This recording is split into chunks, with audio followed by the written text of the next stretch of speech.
はいどうも、ポチです。初登場から一貫して女性蔑視を行ってきた全員直哉。しかし、そんな直哉を待っていたのは皮肉すぎる最後でした。ということで、本日も152話の考察を行っていこうと思います。本動画は最新話までのネタバレを含みますのでご注意ください。また本日も21時から YouTube ライブを行いますので、お時間がある方はぜひ覗いてみてください。それでは早速やっていきましょう。レッツ領域展開。昨日開催された呪術廻戦最大のイベント、呪術フェス。倍率がエグかったせいで見事名誉なる落選を決め込んだ僕なんですが、家でのんびり視聴していたところ、重大発表にめちゃくちゃテンションが上がってしまいました。本当の公開と濁されていた劇場版の公開日。しかし昨日の呪術フェスにて12月24日夏油の百鬼夜行の日に公開をされるということが明らかになりました。偶然か必然かクリスマスイブに公開されることが決まった劇場版呪術廻戦1クール目のオープニングである開会祈祷の作者はアーティストのイブさんなんですが、これはさすがに期待してもいいということなんでしょうか。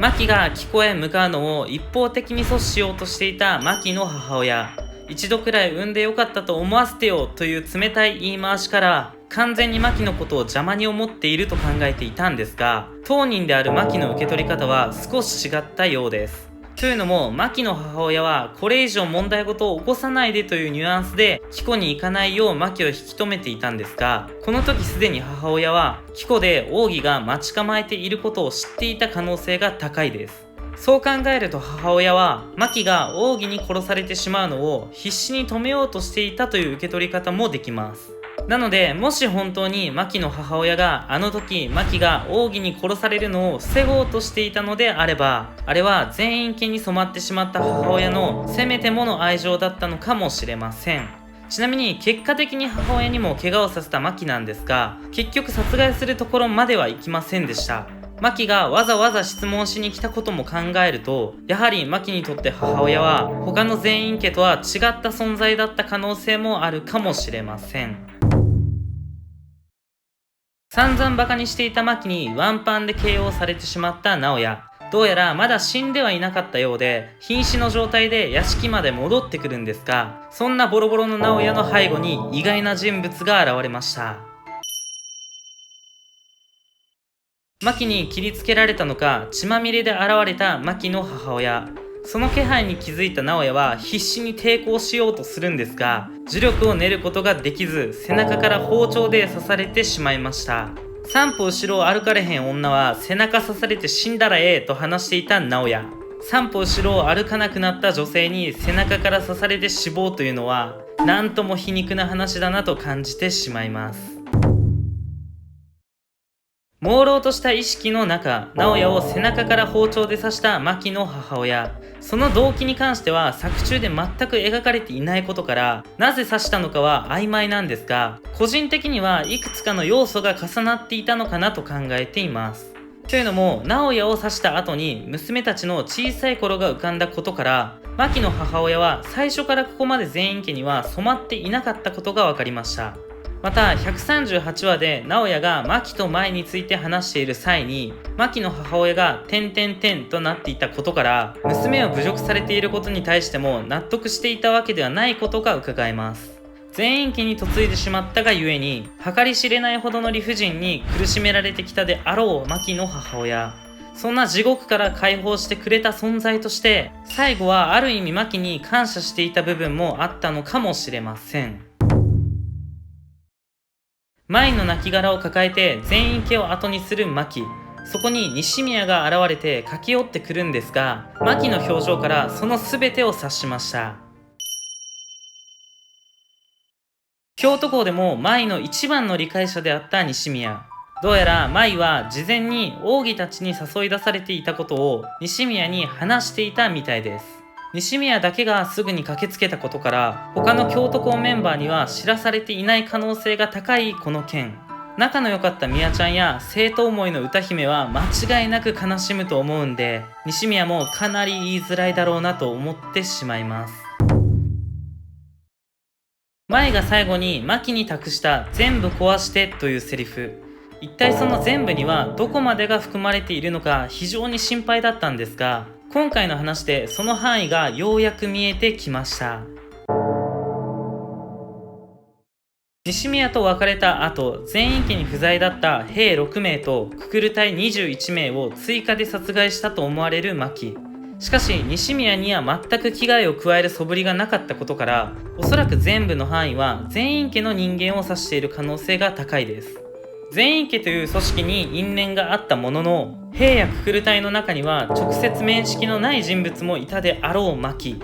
それを片っ端から殺害していったことを考えると、マキの意志というよりもマイの呪いに取りつかれているというイメージの方が近いのかなとどうしても感じてしまいます。マキの覚醒によって一日にして壊滅してしまった全員家。しかし全員家に降りかかる不運はそれだけでは終わりませんでした。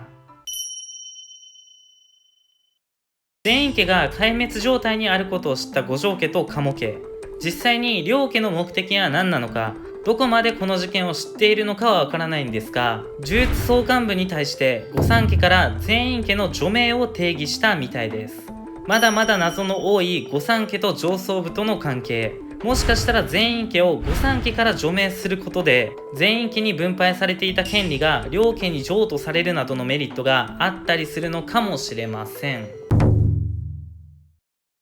呪術師に限らず所属している人間のほとんどが死亡してしまったと考えられる全員家。全員家が完全になくなるかどうかは血を継いでいるマキと伏黒の今後にかかっていると思うんですが、個人的には完全に全員家の血が絶えることはないかなと考えています。というのも最も心配されているのはマキが伏黒を全員家の一員として殺害する可能性だと思うんですが、そもそも伏黒を無理やり当主にしたのはマキ本人です。また現在のマキは無差別に殺人を犯しているわけではなく、西宮のように知っている人物に対しては理性を保って接することができています。なのでそういった面からもマキが闇落ちして伏黒を殺害し、なおかつ自殺をしてしまうという展開にはならないんじゃないかなと考えています。虎杖によって犬巻が腕を失ったという言い回しから様々な深読み考察が行われてきた犬巻棘の腕。上層部にぶった切られたのではという意見もあったんですが、今回の死滅回遊編の概要欄でやはり宿儺の福間水氏に巻き込まれていたということが確定しました。ただそうなった場合、次はなぜ犬巻が現在自由に身動きを取れない状態なのかが疑問になってしまいます。犬巻が虎杖に傷つけられたことを理由に処刑を乙骨に促していた上層部。もしかしたら犬巻にそのことを弁明させないようにするために口封じするため拘束しているという可能性もあるかもしれません。ついに戦いが終わった牧と全員家との戦い。とてもハッピーエンドという展開ではなかったんですが、これから呪詛師や覚醒した秘術師たちと戦うことを考えると、どうしても必要だった過程じゃないかなと感じます。ただ今のところパンダ、マキとエピソードが続いているのを考えると、すぐに死滅回遊には入らずに2年組のエピソードが先に来そうな気がします。なので犬巻棘のエピソードに入る、マキとパンダが合流する、死滅回遊に突入するという展開になるんじゃないでしょうか。もちろん犬巻のエピソードは巻ほど長くなるとは思わないんですが、パンダと同じように現在の状況を描く可能性は十分考えられるんじゃないかなと思います。個人的には現在の犬巻の状況がとにかく気になって仕方ないんで、少しでもいいので登場してほしいなと切に願っております。それでは本日はここまでにしようと思います。ぜひチャンネル登録やグッドボタンも忘れなく。次の動画で会いましょう。バイバイ。